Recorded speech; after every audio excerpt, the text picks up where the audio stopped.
네, 오늘은 우리 하우머스의 마태복음 28장 부활이라는 소제목이 달려있는 28장을 보려고 하고요. 페이지로는 469페이지부터 475페이지 첫 번째 문단이 끝나는데 수경지가 된다, 거기 한 8번째 줄 그쯤까지 함께 보려고 합니다. 성경의 절수로는 마태복음 28장 1절부터 10절.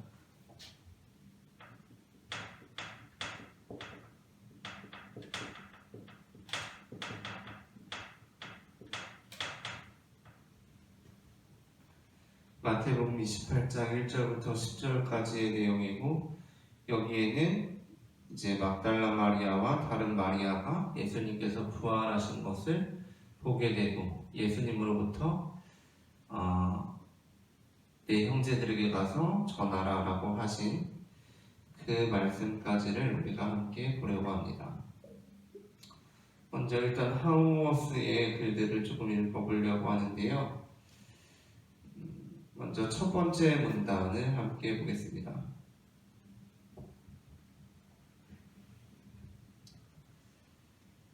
첫 번째 문단 469페이지 첫 번째 문단입니다. 막달라 마리아와 다른 마리아는 예수님께서 약속하신 것, 즉 사흘 만에 그분께서 다시 살아나시리라는 것을 믿는다. 안식일 후 곧 그 주간의 첫날에 막달라 마리아와 마리아는 무덤으로 간다. 마태가 그 시간을 나타낸 것은 시간이 이제 새롭게 계산되기 때문이다. 두 명의 마리아는 부활하심으로써 우리가 살고 있는 시간을 변경하실 분을 증거하는 첫 번째 사람들이 될 것이다. 실제로 새로운 안식일이 창조될 것인데, 왜냐하면 그분께서 새로운 창조시기 때문이다. 마태복음은 태초에로 시작했고, 이제 우리는 모든 것을 그 새로운 시작으로 열어주는 마지막에 도달했다. 마태복음이 태초에로 시작했다는 게 무슨 말이냐면,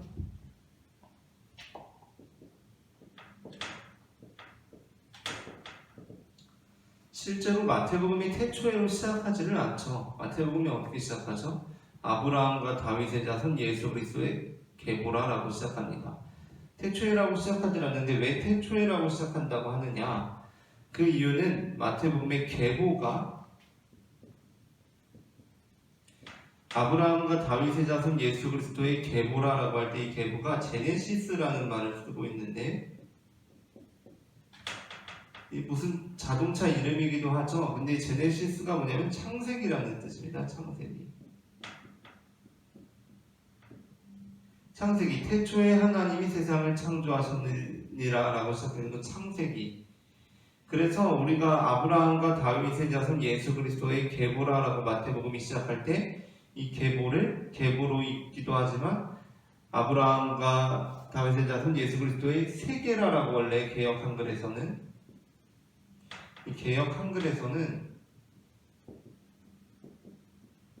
세계라고 번역을 했었어요. 이 번역도 그러니까 굉장히 훌륭한 번역이죠. 그 뒤에는 사실은 계보가 나오거든요. 그런데 세계라라고 번역을 했다는 거. 그게 이제 개역 개정으로 오면서 계보로 고쳐졌는데, 물론 계보도 맞긴 하지만, 그러니까 둘 다의 의미를 우리가 기억해야 한다라는 겁니다. 이 의미도 굉장히 우리가 새겨야 한다. 그래서 아브라함과 다윗의 자손 예수 그리스도의 세계라, 그렇게 번역을 하기도 한다는 겁니다. 그래서 이제 하우머스 같은 경우는 28장 마지막을 하면서 다시 한번 창세기의 시작 부분을 언급하고 있어요. 그러니까 마태복음의 끝과 마태복음의 시작 부분을 다시 언급하고 있거든요.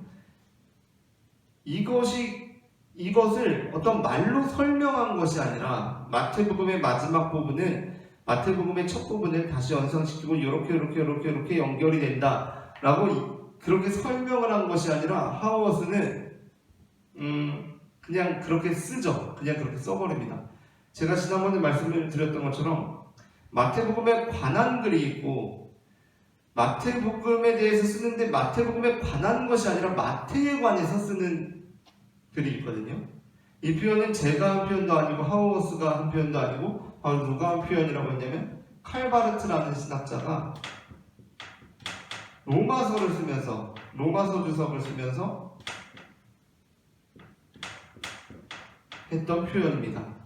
나는 지금 바울에 관하여 쓰려고 하는 것이 아니라 바울과 함께 쓰고자 한다. 함께 쓸 것이다. 라고 그렇게 이야기를 하거든요. 그러니까 무엇에 관하여 말하는 것보다 사실은 훨씬 수준 높은 것이 무엇과 함께 말하기 시작하는 것. 함께 말하기 시작하는 겁니다. 좀 좋은 표현은 아니지만 제가 기억하기로는 소설가 김탁환 작가분이셨던 것 같은데 이렇게 표현을 하더라고요. 그러니까 우리가 어떠한 소설을 쓰거나 글을 쓸 때, 특별히 이제 역사 소설을 쓰시는 분이시니까 예를 들어 역사적인 인물에 관해서 쓰기 시작할 때 그분에 관해서 많이 이제 공부를 하잖아요. 그분에 관해서 알아야 되니까. 근데 그분에 관해서 많이 알다 보면 나중에 정작 소설을 쓸 때는 그분에 관해서 쓰게 되면 소설은 재미가 없어지는 겁니다. 그분에 관한 내용이 되게 되면 뭐 논문이 되거나 그러겠죠. 그렇죠? 그런데 그분과 이제 그분에 관해서 많이 알게 되다 보니까 빙의라는 표현을 쓰더라고요. 좋은 표현은 아니긴 한데 어쨌든 다른 의미로 쓰는 거니까 빙의가 돼서 쓰기 시작한다는 거예요. 예를 들면 이순신에 관해서 많이 알게 되다 보니까 나중에는 정말 내가 이순신이 돼서 쓰게 된다는 거죠. 마찬가지입니다. 우리가 여기 칼바르트가 했던 표현도 비슷한 표현이라고 생각하고요. 하우어스가 하고 있는 작업이 바로 그런 면에서 훌륭하다는 생각이 들었어요. 저는. 왜냐하면 자 보세요. 마태복음 28장 보세요. 마태복음 28장이 이렇게 그 마태복음 초반부 그리고 성경의 초반부와 연결이 됩니다라고 설명을 하고 있는 책들이 많아요. 그리고 사실 용스터디도 뭐냐면 그걸 설명해 주는 거죠 지금. 그런데 설명해 주면 우리가 이제 그걸 아는 건 반드시 필요한 작업이지만 그보다 더 그보다 더 흥미롭게 그보다 더 재밌게 성경을 알아가기는 어렵지 않나? 라는 생각이 들기도 하고 그렇기 때문에 이런 뭐랄까요? 강의랄까요? 강의와 설교는 분명히 다른 부분이 있는 것 같아요. 그럼 어떤 말씀이냐면 바로 그분에 관해서만 하는 것은 강의가 될 수 있지만 설교는 뭐냐면 예수님과 함께 말하는 것이 되어야 하기 때문에 그러한 면에서 하우어스의 마태복음은 굉장히 설교적이다라는 느낌이 드는 부분이고요. 어쨌든 이 첫 번째 부분에서 마태복음의 시작을 다시 언급하고 있다는 거 이 부분 굉장히 중요한 부분입니다. 왜냐하면 지금 우리가 마태복음 28장을 볼 텐데 마태복음 28장은 그 마태복음의 시작 부분과 긴밀하게 연결되어 있는 것이 잔뜩이에요. 정말. 그렇기 때문에 그렇습니다. 자, 일단은 하우어스의 글들을 조금 보겠습니다. 472페이지 472페이지에 보면 하우어스가 부활과 소생에 대해서 말을 하는데요. 부활이란 무엇인가에 대해서 잠깐 언급하는 부분이 있는데 이 부분을 보겠습니다. 472페이지의 중간 부분. 그러나 예수님의 부활은 볼 수 없다. 우리는 창조를 볼 수 없듯이 계속해서 창조를 이야기하죠. 창조를 이야기합니다. 그러니까 성경의 첫 부분. 그리고 창조와 부활은 사실 기독교 신앙의 굉장히 핵심적인 부분이기 때문에 구약의 중요한 부분들이 많이 있죠. 구약에 핵심적인 부분들이 많이 있지만 뭐 출애굽도 굉장히 중요하고요. 그런 여러 가지 중에서 뭐 한 가지만 뽑아라, 몇 가지만 뽑아라라고 하면 굉장히 많은 비율로 뭐가 나올 것이냐면 바로 창조가 나온단 말이에요. 구약에서는. 신약에서는 뭐가 나올까요? 신약에서는 아마 더 압도적으로 부활이 나올 겁니다. 그 부활과 창조 이게 굉장히 기독교의 핵심인데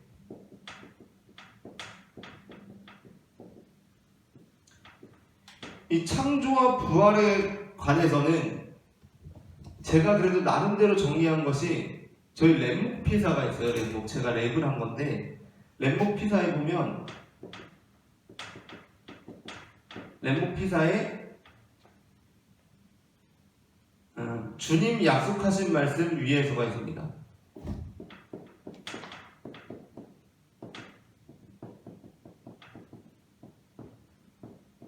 이제 푸께서리 영원하신 말씀 위에 푸께서리 그걸 이제 편곡하고 랩을 한 건데, 우리가 창조와 부활에 관해서 어떠한 믿음으로 살아가야 하는지 여기 이제 제가 나름대로 정리하고 좀 시적으로 랩으로 이제 표현해 본 게 여기에 담겨 있으니까 이걸 한번 들어보셔도 좋고요. 어쨌든 이걸 보겠습니다.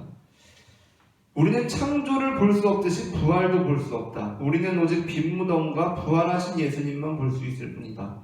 부활은 살았다가 죽고 그리고 다시 산 사람의 부활이 아니다. 예수님께서는 나사로를 죽은 자 가운데서 살리셨지만 나사로는 여전히 죽어야만 했다. 부활은 시체의 소생이 아니다. 그러니까 소생과 부활은 다른 거죠. 그렇죠? 소생과 부활은 다른 겁니다. 예수님께서는 죽음 그 자체에서 해방되시기 위해 죽은 자들 가운데서 살아나셨다. 그분께서는 결코 다시 죽지 않으실 것이다. 우리가 예수님의 부활을 볼 수 없는 것은 하나님께서 보이시지 않기 때문이다. 예수님께서는 죽은 자들 가운데서 다시 살아나시어 죽음 그 자체를 무너뜨리셨다. 그러므로 부활은 성령님에 의해 마리아가 잉태하는 것에서 시작된 그 역사의 절정이다. 다시 한번 마리아의 잉태를 말하고 있죠. 그러니까 사실 이러한 작업과 기술들이 계속 마태복음처럼 지금 쓰고 있는 거예요. 마태복음처럼. 왜? 마태복음 28장에서 다시 마리아의 잉태가 나오거든요. 다시 마리아의 잉태를 우리에게 가리키고 있기 때문에 그렇습니다. 그래서 그 다음에 473페이지 보시면 마지막 문단부터 여기 이제 다음 이어지는 데까지 쭉 읽으려고 하는데요. 여기 보겠습니다. 아래에서 5줄 좀 긴데 쭉 읽겠습니다. 예수님의 신체적인 현존은 막달라 마리아와 마리아가 그분께 경배하는 것을 막지 않는다. 누구든 오직 하나님께만 경배한다. 하지만 그들은 그분께 경배한다. 그들은 예수님의 부활을 알린 천사에게는 경배하지 않았다. 그렇죠? 천사에게는 경배하지 않았는데 지금 예수님께는 경배한다. 이 이스라엘의 여자들은 오직 하나님 한 분만을 경배하라는 이스라엘의 계명에 의해 형성된 자들인데 지금 예수님을 경배하는 것이다. 만일 이분께서 하나님의 아들이 아니시라면 그들은 분명히 우상을 숭배하는 자들이 된다. 그러나 이분께서는 십자가에서 처형당하신 예수님, 홀로 경배받으시기에 합당하신 하나님의 아들이시다. 마태복음에서 예수님은 경배의 대상입니다.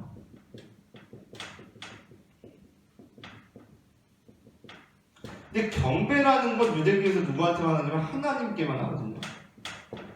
그러나 마태복음에서 예수님을 경배해요. 그러니까 사실 예수님이 하나님이시거나 아니면 우상이거나 그 가능성이 나타나는 거죠. 그렇죠? 그러면서 예수님께서도 하나님이 되시면서 성부 하나님과 성자 하나님 이러면서 경배의 대상이 성부 하나님, 성자 하나님, 그리고 성령 하나님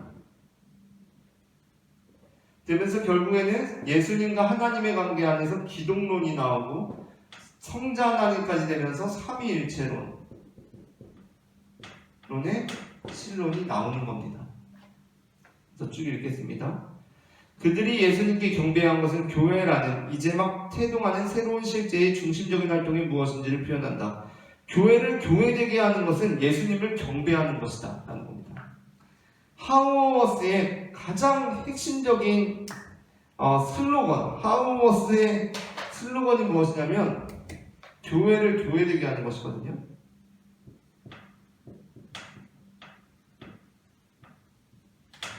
교회를 교회되게 하는 것이 하우어스의 슬로건이에요. 그래서 우리가 하우어스 리포트 하면서 맨 처음 다루었던 책이 뭐였죠? 바로 교회됨입니다. 교회됨.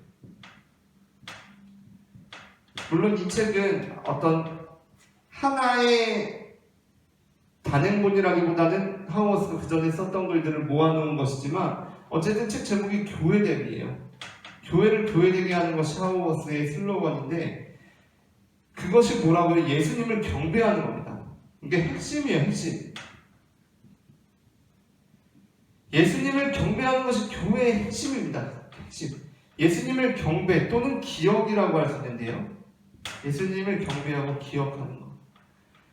그러니까 우리가 교회 다니는 사람들, 같이 신앙생활하는 사람들 중에도 많은 입장의 차이가 있을 수 있겠죠. 심지어 굉장히 큰 차이가 있을 수도 있습니다. 그러나 교회가 교회되는 그 이유는 뭐냐면 그 사람들이 함께 한 공간, 한 시간에 함께 모여서 예배를 한다는 거예요. 경배하는 거예요. 여기에 교회가 교회되는 길이 있고 여기에 교회의 희망이 있다는 겁니다. 물론 교회 밖에서는 우리가 서로 입장 차이를 보일 수도 있어요. 그래서 같이 심지어 뭐 밥도 안 먹고 심지어 정치적인 사안의 대립으로 서로 반대편에 설 수도 있겠죠. 그러나 교회는 어떠한 곳인가? 함께 예수님을 경배하고 기억할 수 있는 곳이 되어야 된다는 겁니다. 그리고 예배가 그러한 예배가 되어야 된다는 거예요. 우리가 함께 할 수 있는 예배. 함께 할 수 있는 예배. 그러니까 지나치게 노골적이거나 지나치게 표면적으로 어떤 이 세상적인 가치들을 지지하는 것은 온전한 예배일 수 있을까요? 없을까요? 없겠죠. 그러한 예배는 왜? 우리가 함께 예수님을 경배하는 것을 해방하기 때문에. 그러한 면에서 예배는 우리가 하나님이 내 편이 되게 해주세요 하는 예배가 아니에요. 그렇죠? 예배는 뭐가 되어야 되죠? 하나님, 우리가 하나님 편에 있습니까? 라는 질문이 되어야 하고, 하나님, 우리가 하나님 편에 설 수 있도록 도와주십시오 라는 예배가 되어야 한다는 겁니다. 그렇기 때문에 우리가 예배할 때 어떻게 예배를 해야 할까요? 하나님, 하나님의 나라가 이 땅 가운데 이루어지게 하여 주십시오 라고 그렇게 기도하고 예배해야 한다는 겁니다. 내가 원하고 내가 꿈꾸고 내가 지향하는 어떠한 세계를 하나님께서 이루어주세요 라는 게 아니에요. 하나님도 동의하시죠? 이렇게 이루어주세요가 아니에요. 하나님의 나라가 이 땅 가운데 이루어지게 해주십시오 라는 예배와 기도가 되어야 된다는 겁니다. 그래서 이어서 읽겠습니다. 예수님을 경배하는 것은 시공을 가로질러 다양한 형태를 취할 것이다. 그쵸?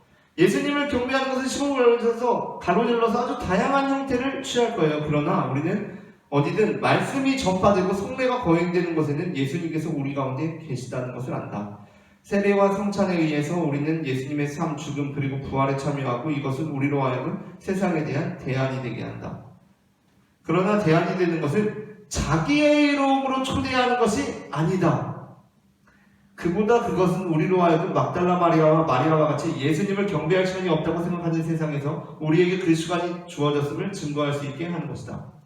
그것은 자기의 이름으로 초대하는 게 아니라는 겁니다. 내 이름으로 초대하는 게 아니다. 예수님께 초대하는 것이다. 라는 겁니다. 여러분, 우리가 보아왔지만 하우머스는 굉장히 정치적인 입장을 확확 드러내는 사람이에요.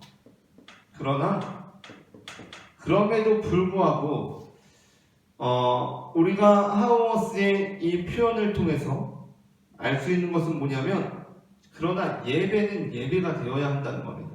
예배는 예배가 되어야 한다 라는 것이고,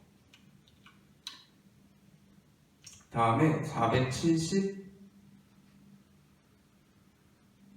475페이지 마지막 부분인데요. 그러니까 첫 문단이죠. 475페이지의 첫 문단. 예수님께서는 그분의 사역을 갈릴리에서 시작하셨는데 그분께서 돌아오신 곳도 갈릴리자.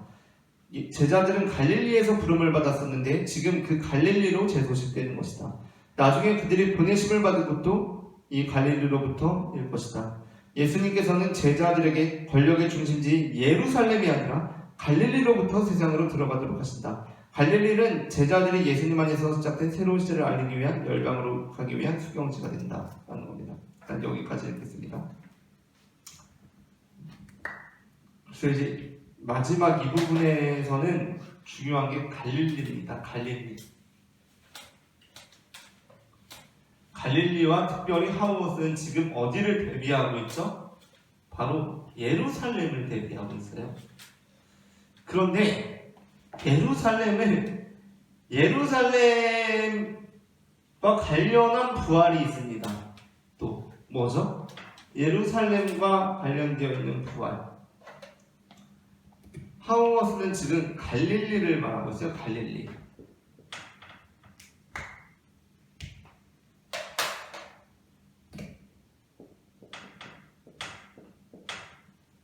그리고 어디가 아니다? 예루살렘이 아니라는 거예요. 그런데 우리가 갈릴리와 예루살렘을 두었을 때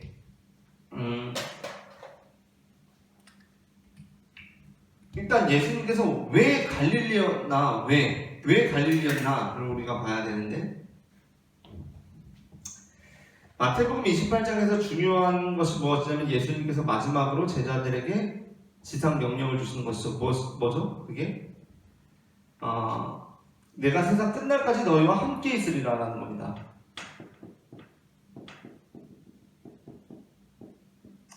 그런데 이 함께 있으리라라는 말씀이 우리가 듣자마자 떠올라야 하는 것이 있어요. 그게 뭐죠? 임마누엘이에요. 임마누엘.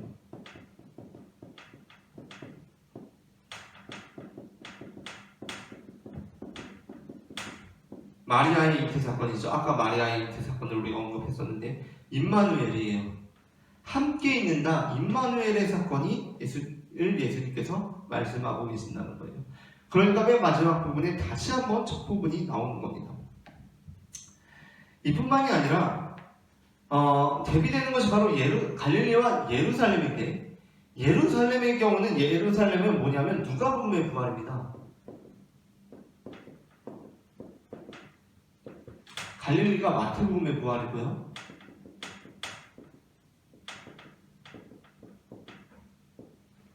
왜 누가복음 부활이냐? 예루살렘이 누가복음을 보면 됩니다. 누가복음 24장을 보게 되면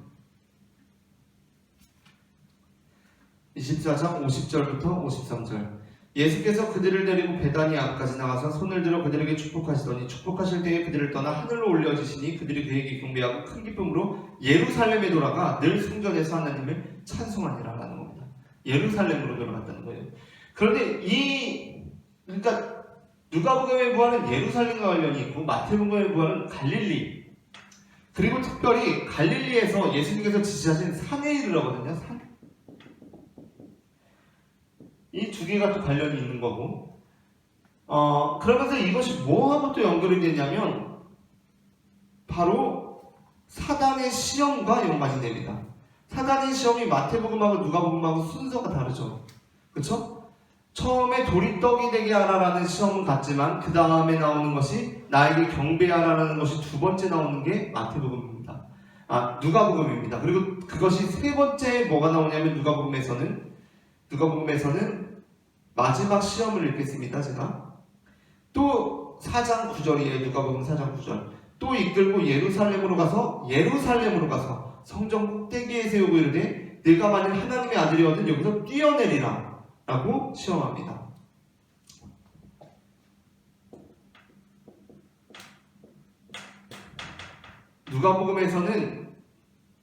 마태복음에서는 성전 꼭대기에 세웠을 때 예루살렘이라는 표현도 안 나와요.